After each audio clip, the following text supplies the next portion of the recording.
আসসালামু আলাইকুম। ভালো আছেন আপনি? ওনাকে আমি মসজিদে যাওয়ার পথে দেখলাম এই অবস্থায়। উনি নামাজে প্রবেশ করলো, আমি ওনাকে ভিতরে নিয়ে গেলাম। অজু করে পাক পবিত্র হয়ে মসজিদের মধ্যে প্রবেশ করলো। আমি ওনাকে ভিতরে নিয়ে গেলাম, আবার ভিতরে নিয়ে আসলাম। ওনাকে আমি বললাম কি খাবেন, উনি কিছুই বললো না।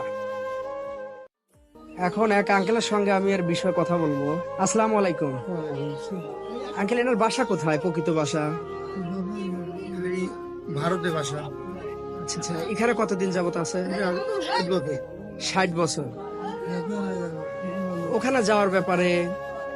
এখন পাসপোর্ট জমা দিছে, পাসপোর্টে টাকা পয়সা দিছে, আচ্ছা আচ্ছা। শেষ পর্যায়ে আর কি, হয়তো পাসপোর্ট পেলে ব্যবস্থা হয়ে যাবে। তার মানে এভাবে ভবঘুরের মতো থাকে, আর আপনারাই আর এলাকার লোক হেল্প করে, এইভাবে আর কি। আমরা এলাকার লোক যারা আছে।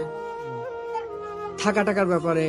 টাকা ঠিক না, আগে মাদ্রাসা ছিল সর্দার, এখানে মাদ্রাসা রাখছিল, ওরা চিকিৎসা করছে, থাকার ব্যবস্থা, খাওয়ার ব্যবস্থা করছিল। উনি মাথায় সমস্যার পরে ওখানে চলে এসেছে, আচ্ছা, শুনলাম উনি বলে এনে বিজনেসও করতো এক সময়। তাহলে ব্যবসা করছে আগে।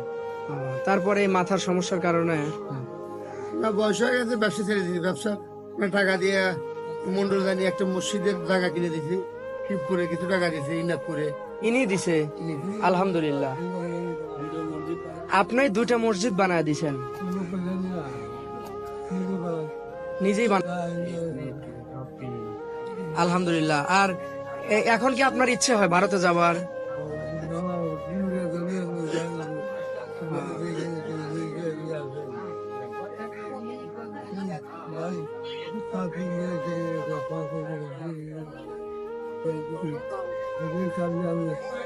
খাওয়া থাকা গোসল এখন এইভাবে জেনে যা হয় ওখান থেকে? না, কেউ নাই, ওনাদের শব্দ হয়তো মারা গেছে। এখন তার ইচ্ছা দেশে যাবে। মানে মৃত্যু যেন দেশে হয়। হ্যাঁ, দাদা, আপনি কিছু কি খাবেন? আমি কিছু এনে দেবো আপনাকে, আপনি যা বলেন।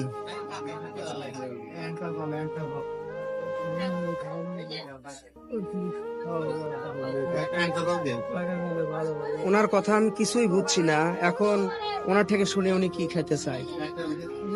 আচ্ছা, ওনাকে কি দেওয়া যায়?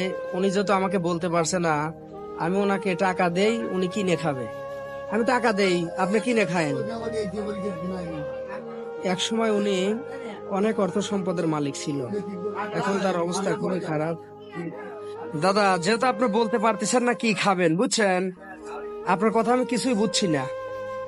এখন আমি 100 টাকা দিলাম, আপনার বড়ার কথা বললেন নাকি কাউকে দিয়ে আনানি আপনি খান নাকি? আসি, ঠিক আছে দাদা।